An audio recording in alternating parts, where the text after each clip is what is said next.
Hey Internet, welcome to a very special video. This is the 10th full-length video on the channel, so I'm celebrating a bit. As it happens, today's topic is relevant to the number 10. A couple weeks ago I did a video about 10 craft mechanics I don't like. Today, in honor of this being our 10th video, I want to do 10 craft mechanics I do like. Now, Nightingale is a game I've talked to you guys about before. I'm hoping to convince you by the end of this video that if you're into fun crafting systems, maybe pick it up and give it a try.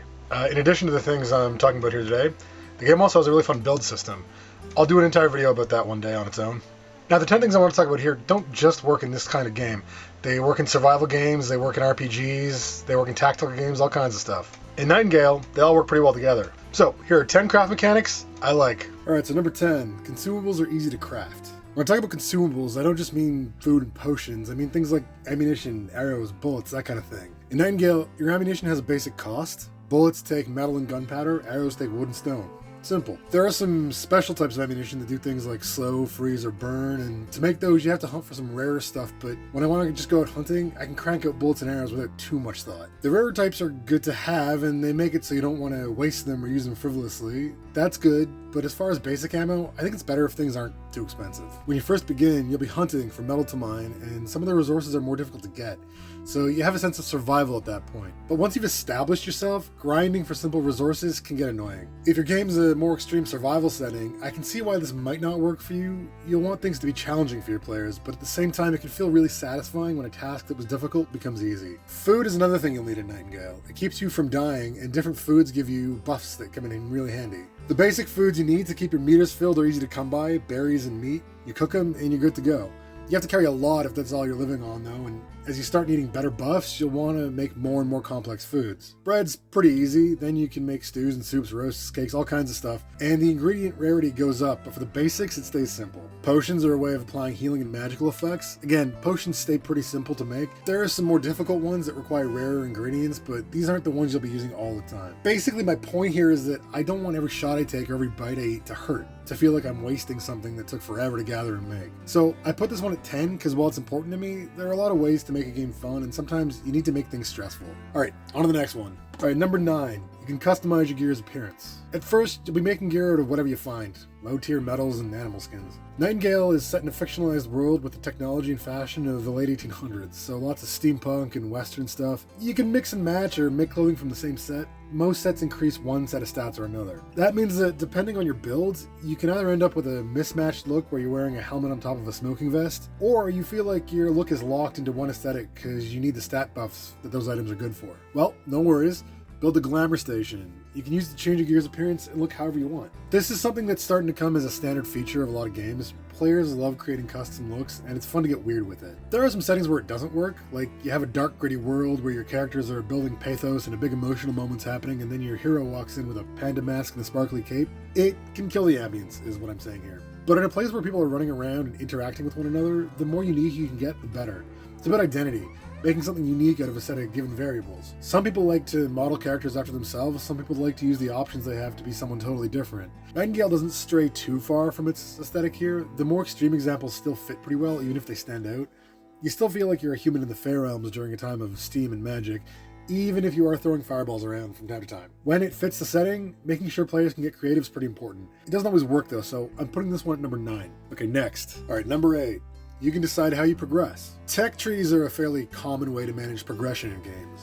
Nightingale hasn't always used this system. Things have changed since the alpha launch, and that's something that's continuing. The thing about tech trees is that they can be way too rigid in terms of what you can learn and when.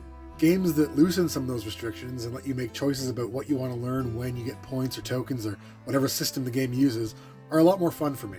It even works in games where, at the end, you'll always have the whole thing unlocked anyway. You have something to work towards, but you get to make choices rather than having the game just push you through the progression system, at which point, why even have it? Before the tech tree, you had to go find merchants to buy schematics and recipes from. This was also a cool system, but it made it more difficult to really track your character's progression. The change was met with mixed but overall positive reactions. The new system actually combines both of these mechanics, and you have your tech tree, which every character unlocks through progression, and then you have merchants in special places who can sell you recipes that aren't on the tree. You'll need to learn to hunt in higher tier locations to get the currency they require to buy their goods, It's well thought out, and I think the whole thing works pretty well. In a way, this is basically like the previous point about your appearance, but for your progression. It's a small thing that can give your character a sense of personality, whatever you want that personality to be. If you're a gunslinger, you'll spend some time unlocking new guns and ammo. If you're a magic user, you'll spend all your time on spells and enchantments. All in all, I like having some structure, but with a sense of customization rather than a rigid system where I feel like I'm being shoved along a track. It can be difficult to manage both of those things. It's a balance thing. Too much freedom and things get boring, too little and you feel like your choices don't matter. Nightingale is still evolving, and I'm sure some stuff will change, but so far it's been managed really well. The dev teams put time and effort into making sure that players have an experience with it that they can enjoy. They don't just put things in for no reason. That said, I don't want to generalize, and some games can tell a really compelling story in a super linear way. They're worth playing too. All in all, this one's open to interpretation.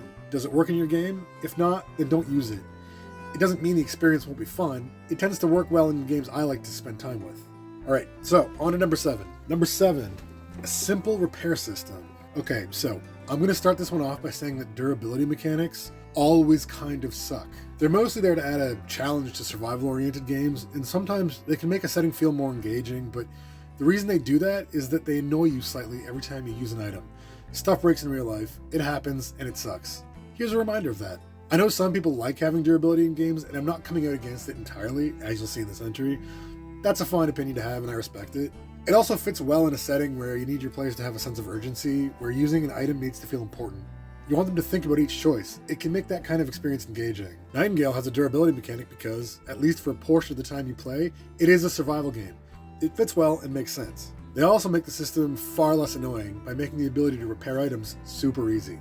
You need essence to repair items. You get essence by completing challenges and puzzles. When the durability of your items goes down, you click the repair button in your inventory.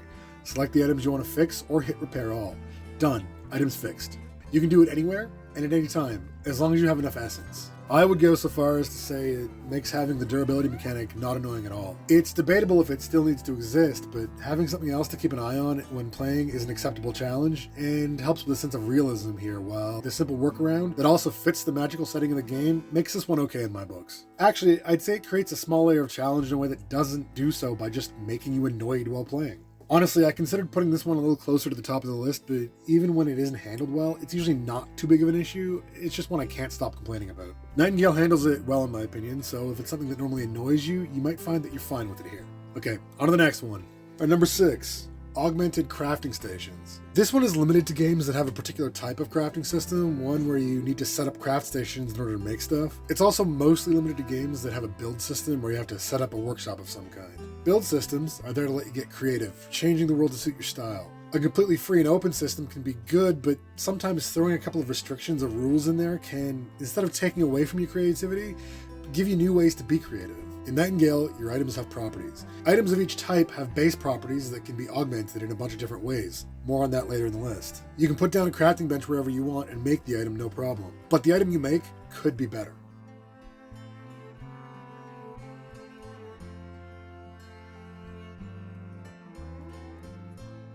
Each augmentation changes the properties of the items being made on the benches they're attached to. Augmentations have to be a certain distance from the table to work. Now, you have something to get creative with. How are you going to lay out your workshop to maximize the properties of an item to suit your character? If you're a magic user, you want to boost your item's magic stat. You need to build augments around your craft stations that do that. And not just one.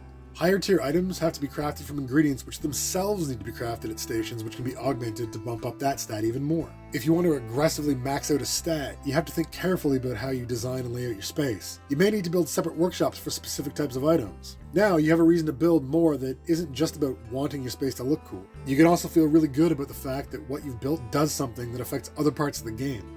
You made a weapon in your workshop that's way more powerful than if you just made it at a random table. Augmentations also serve as decorations, hanging wall swords, crystal balls, stuff like that, so you can build them just for the sake of appearance. Items you make can be unique in the combinations of stats you want, so there's always a reason to mix stuff up and keep it interesting, and you might need to use different builds for different situations. Your workshops can be totally unique, and you can make so many variations of so many items for so many different circumstances. I really like the way it's done in Nightingale as well, where you can select the augmentations currently active on a nearby bench.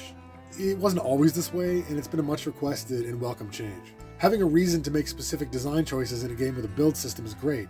Nightingale isn't too rigid with it, so there's tons of room for customization. All in all, handled really well.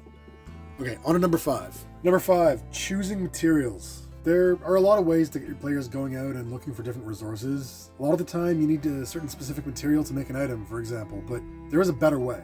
What if, when you open your crafting interface and click the item, the material you choose will affect the item's properties and stats as well?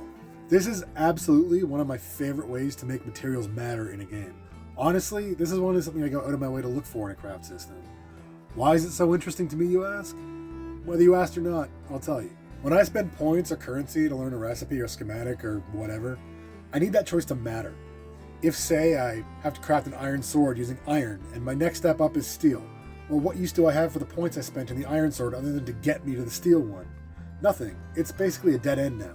I may like the look of the iron sword more, or the properties of the iron sword might be something I want, but it's not as good overall as my steel sword, so I never touch it again. Also, I don't really need iron so much anymore. In order to make having the resource be relevant, to give me a reason to go looking for it, you'll have to make another item require it to be made, and that item had best be one I need a lot of, or again, there's not much point. Items are just stepping stones to better items. When each item has base stats that I can augment by choosing material, I want to collect the materials. I want to go hunting for them. I want to have a lot of them lying around. I also want to make tons of items, experiment with combinations of materials to see what I can make. Also, those materials and those items don't become irrelevant. I hate looking back on my character's progression and seeing a bunch of points I spent that I'll never use. Successive tiers of learned items should complement one another and not just act as stepping stones, in my opinion. Nightingale handles this fairly well. There is a point where some older items are not really required or useful except to get their appearance, so you can make other items look like them. It's not perfect, but as you progress, you can choose to specialize in certain items because of their base stats.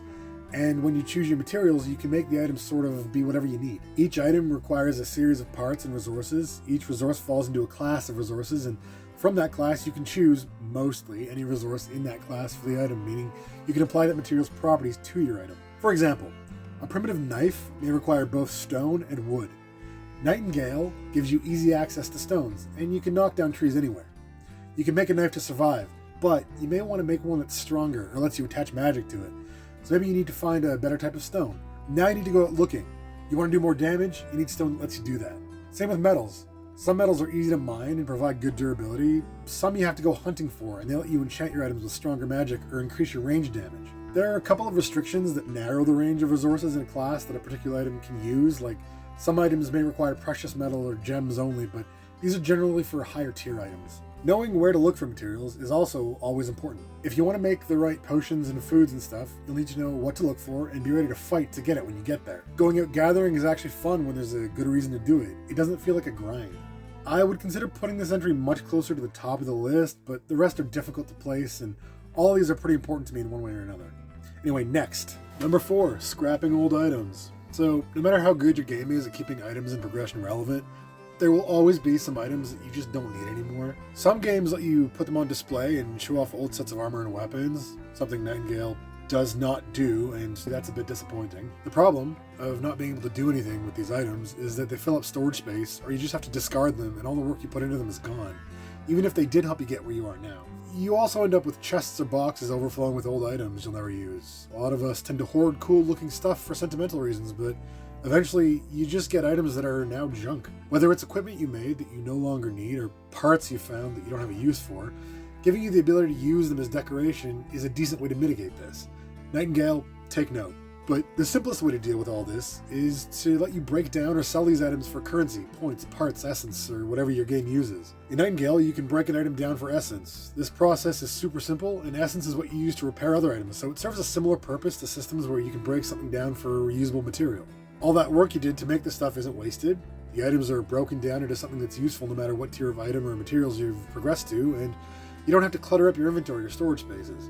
You can also break items down at any time, so if your inventory is filling up and you're halfway through a dungeon, you can clear some space without needing to throw stuff away.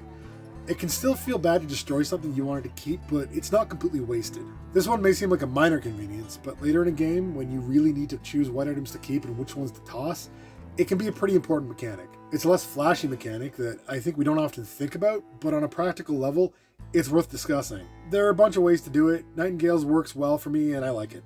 Alright, only 3 left. Alright, number 3, changing effects and properties. Modifying your gear, essentially. So, you have an item that works well with your build, you made it from specific materials so that the stats and properties all stack well, and it does some cool stuff. You really like the item, and you put a lot of work into it. Sounds awesome. What if you want to do something a little different? Like, you don't want to fundamentally change your character's build, but maybe you want to change the spells that you use most often for other ones. Or you want your item to give you a new ability that you didn't have before. Well, having the ability to modify gear is something I've spoken about before. I'll link that video down in the description. You can always switch out the abilities of certain items by changing parts, adding mods. This is one of the best ways to keep items you like relevant and allow you to switch up the way you play from time to time. In games that have a more tech-centered craft system, switching out or adding a mod like putting a scope on a gun or adding a new plate onto an armor piece or something is a good way to fit this type of mechanic into your setting. Nightingale is focused more on magic. So how do you mod items? You can make or find charms and enchantments which augment an item's abilities or add a new ability to the item. Charms come in different forms and can be attached to each piece of your gear. They can increase your ability to resist hunger, they can boost your ability to fly, they can alter enemy drops, they can change the way your attacks hit. You can make an entire build around the way an item with a charm functions if you want. You can also, at any time, replace one charm with another. If you spent a lot of time making a jacket you really like and you don't want to go hunting for all the materials you put into it again, but maybe you want to change the way it works a bit, you just switch out the charm for something a little different. There's really no limit to what you can do with systems like this. Nightingale's PvP system is tied to the use of charms, so there you go. As far as enchantments go, these are your spells in Nightingale. You can, as of this writing, only apply them to weapons, and you need to be holding the weapon to cast the spell. You can apply up to 3 to each item if you're fully upgraded. Spells are brand new abilities, like casting a fireball or giving you a sort of infravision. You can swap them in and out on items, just like charms, and you can change your entire build, or just mess around with a few cool effects, it's up to you. Systems like this let you keep switching your style up, without having to completely mess up your build. I also like that when I spend time working on a piece of gear, I can keep it relevant and not have to have a million different sets or feel too locked into one way of playing. This is so high up in the list because it keeps me interested in tinkering with items at all levels of a game. I've also got a reason to experiment and modify stuff. Nightingale does it really well. Alright, and on to number 2. Alright, number 2, upgrading items. So I've spoken about modifying gear in ways that keep things you make relevant in different situations, but what about when the environments or challenges outlevel your gear? Eventually, you'll find that lower tier gear just isn't survivable against stronger enemies and in tougher environments. Suddenly, you run into a dungeon and face a giant, and that hat you've been running around with for ages just isn't useful, and you're dead. Worse, if you're playing with a bunch of other people and you can't keep up, you have to keep respawning or getting healed because your gear isn't up to the challenge. Well, having a system where you can upgrade the tier or level of your gear in a way that keeps it usable is an awesome way to solve this. Some games make it so that gear will level with your character. The relevant stats on the gear are buffed to make them useful to you. Nightingale handles this by giving you an upgrade table and letting you, in stages, use higher tier essence to increase your gear's stats. You have to buy the relevant recipe from a merchant to get this ability. When you increase an item's tier, all your numbers go up.